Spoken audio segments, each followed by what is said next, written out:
Good morning বন্ধুরা, কেমন আছো তোমরা সবাই? তো আজকে আবার একটা নতুন দিন শুরু করলাম, সবাই দেখতে থাকো। এতদিন আমার গলাটা একটু খারাপ ছিল, ঠান্ডা লেগেছিল খুব, তাই আমি ভিডিও শেয়ার করতে পারিনি। তো আজকে আমি রান্না করবো চিলি চিকেন। মাংসটাকে প্রথমে আমি ভালো করে ধুয়ে পরিষ্কার করে ঝরা দিয়ে রেখেছিলাম, আর তার মধ্যে দিয়ে দিলাম একটুখানি লেবুর রস আর একটা ডিম ফাটিয়ে দিয়েছিলাম। তো বন্ধুরা, তোমরা প্লিজ দেখতে থাকো, আর যারা নতুন বন্ধু তারা প্লিজ একটু সাপোর্ট করো।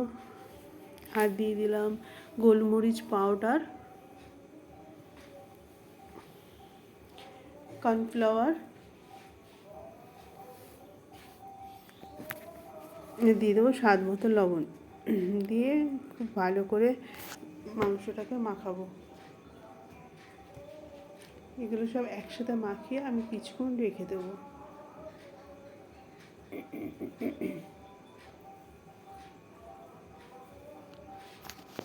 তো চিলি চিকেন তো অনেকভাবেই রান্না হয়, আমি আমার রেসিপিটা শেয়ার করছি। তাই আমি কিছু সবজিও কেটে নিচ্ছি, ক্যাপসিকাম আর পেঁয়াজ। তো পেঁয়াজটা আর ক্যাপসিকামটা আমি আলাদা করে অল্প ভেজে নেব, খুব বেশি ভাজা ভাজা করবো না, সামান্য হালকা একটু ভেজে। তো আমার পেঁয়াজ ভাজা হয়ে গেলো, ক্যাপসিকামটাও দিয়ে দিলাম। তো একে একে আমি সব মাংসগুলো ভেজে নেব।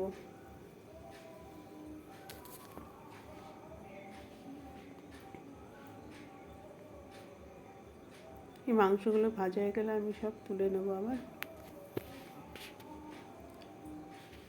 তো চিলি চিকেন তো খেতে সবাই ভালোবাসে, তো এইভাবে একবার বানিয়ে খেয়ে দেখো, ভালো লাগবে।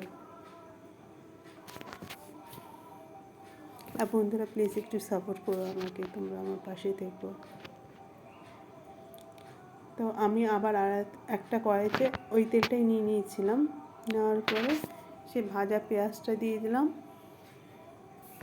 আর আমি একটু রসুন পেস্ট করে নিয়েছিলাম, সেই রসুন পেস্টটাও দিয়ে দিলাম।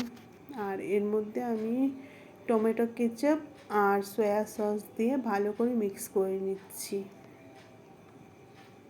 তো এবার আমি রসুন পেঁয়াজের মধ্যে দিয়ে দেবো, দেওয়ার পর একটা সস মতো তৈরি হয়ে যাবে। তো এবার আমি চিলি চিকেনের জন্য ভেজে রাখা চিকেনটা দিয়ে দিচ্ছি।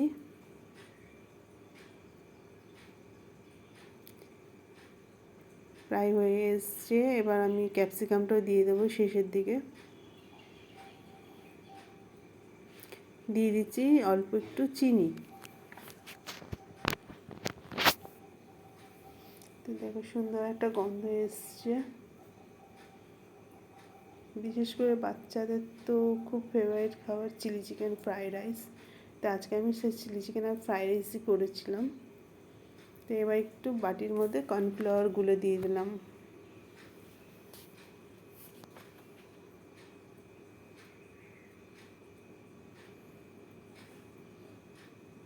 আমার চিলি চিকেনটা পুরো রেডি। তো তোমরা প্রথম থেকে শেষ পর্যন্ত যারা দেখলে তাদের অসংখ্য অসংখ্য ধন্যবাদ। আর আমার রেসিপি দেখতে হলে ঠিক সন্ধ্যে 7:30 আবার নেক্সট ভিডিওতে দেখা হবে। Thank you.